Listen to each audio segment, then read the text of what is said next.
Hi, this is Ben Price, District Cinema. Just a quick disclaimer. I literally just saw this movie, so there's not been a ton of time for me to digest what I've seen, but I really wanted to talk about it. I think it's safe to say it's been years since a single movie has had this much pressure on it. Like, I'd argue the first of the new Star Wars, maybe Avengers Endgame, but there are people who want this desperately to fail. And people, specifically the Warner Brothers Film Corporation, who want this desperately to succeed.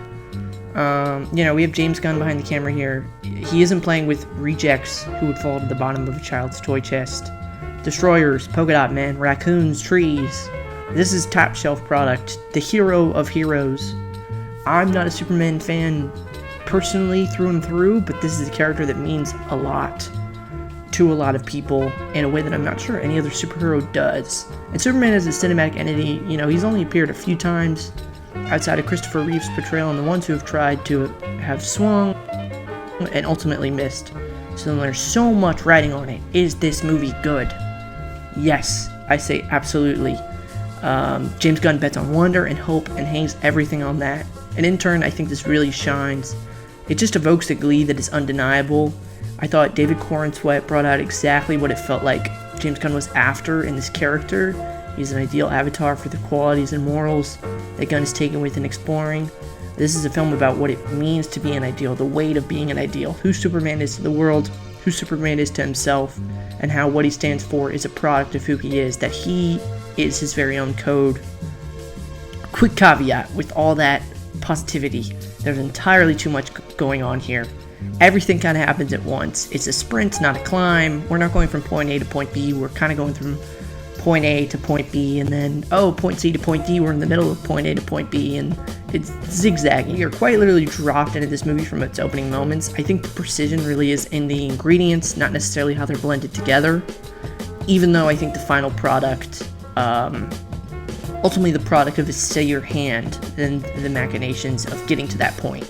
I would have liked more Lois, yes. Lex and Superman, I feel like, don't really get to really go at each other until the final act.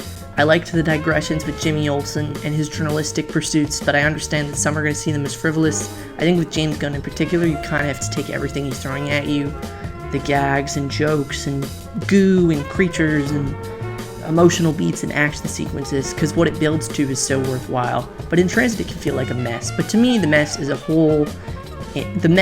whole in a way with his films in this vein, in the superhero vein in particular. I have yet to find unsuccessful. I think this incarnation bears a similar angst to Zack Snyder's Man of Steel, Snyder Cut, etc., but in ways that feel more organic. Superman, after all, he's the living hope of a dead world. That's a traumatic reason for being, and this gets to the fundamental tragedy of the character. This movie doesn't shy away from it, it embraces it. The way isn't out, but through. Angst and the scars that accompany it are depicted not as a feature, but a wound that can be healed in the name of good. I think that's a core part of the Gunn storytelling playbook. I felt just as much when Superman sought to reckon with the terms of his origin and what his mission is on Earth, as I did when a ragtag group of space criminals took a stand against an alien warlord. It hits, I think Gunn doesn't wade too deep into the abyss of lore. This is a very strange film. In Gunn fashion, his sources within the comic book fold are varied and unexpected, certainly more out there than I would have thought in a Superman movie, but the guy has a soft spot for the wacky and underappreciated figures of these source texts, particularly when he has an excuse to explore the cosmos in the DC universe with Kal-El. The camera work also has a verve to it that can get quite exaggerated as it pans from character to character. I think it really welcomes the absurdity of this world and its state of affairs. In addition, the color palette is uncharacteristically lively, I'd say even for Gunn, but it serves this vision of Supes and Metropolis well. For every leap into the bizarre and cosmic, there is a moment of recognizable, profound connection between these characters.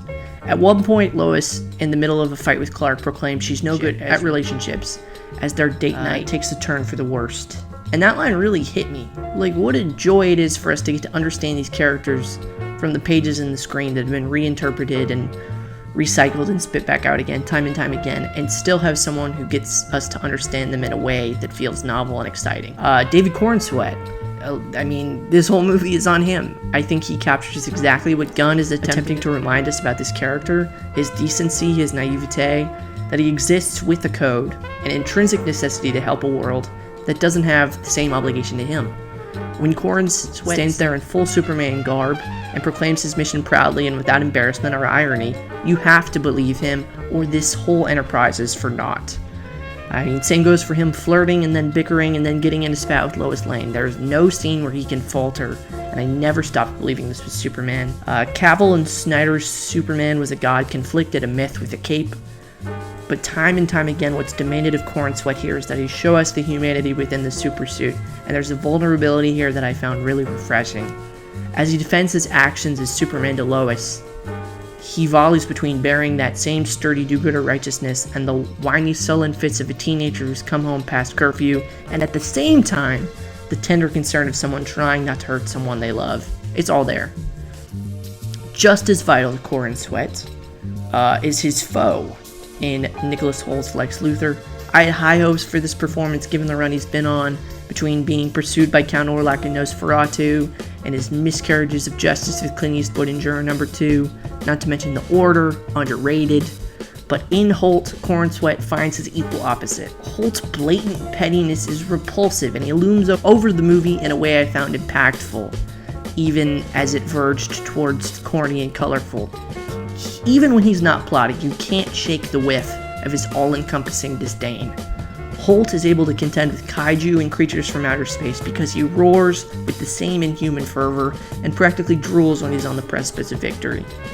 In a universe where Superman's sympathies extend to even a squirrel in a monster's path, a figure with such a rotten concoction of envy and hatred flowing through his bloodstream keeps things emotionally buoyant. When Corenswet stands in front of Hoult, Lex Luthor isn't terrified of the alien who could rip him limb from limb, but crumbling as he expounds upon his own fear of inadequacy in the face of a being of such power, as he speaks of how history will remember him. Both characters seem to take shape. Okay, I'm talking a lot. Speed round. Rachel Brosnahan, Lois Lane. Plucky and charming. She's got really solid chemistry with Corenswet. I wish she was in it more. If there's another one of these, I would love to see more of their dynamic. I thought they were great together, and I really liked her. Crypto, to me, is one of the more impressive CGI animals I've seen in a minute. Eat your heart out, Toothless. Eat your heart out, Stitch. I was not familiar with Mr. Terrific's game. Super neat power set, and Gunn relishes getting to unveil the depths of his strength as the film progresses. In particular, there's an action scene oriented entirely around Lois and her shock, spinning around her as he demonstrates his skills. Delightful and upbeat and fun, and the kind of inventive action I think about, Baby Groot at the beginning of Guardians of the Galaxy Volume 2, the fight in the tunnel in Guardians 3. It's up at that level. And always a pleasure to see Nathan Fillion in a superhero costume. So, listen. There's a shot in this film that gave me chills in the third act and exemplified the spirit of this character much the same way Matt Reeves did in the noirish highs of the Batman.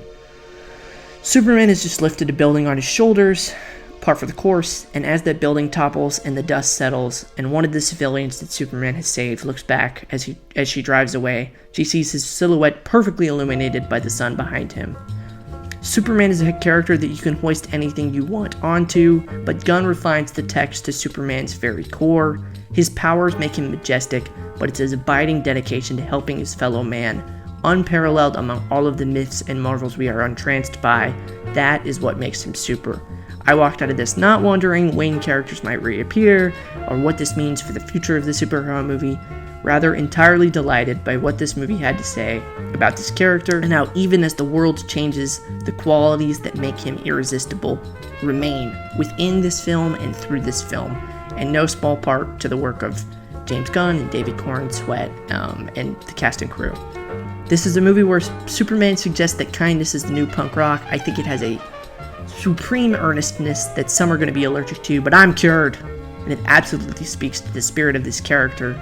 I'm gonna see it again. I think you should go see it too.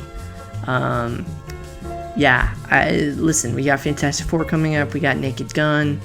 That's all I have to say about Superman, but I highly recommend it. And you can expect some more videos really soon. So, alright. See you in the next one. Bye.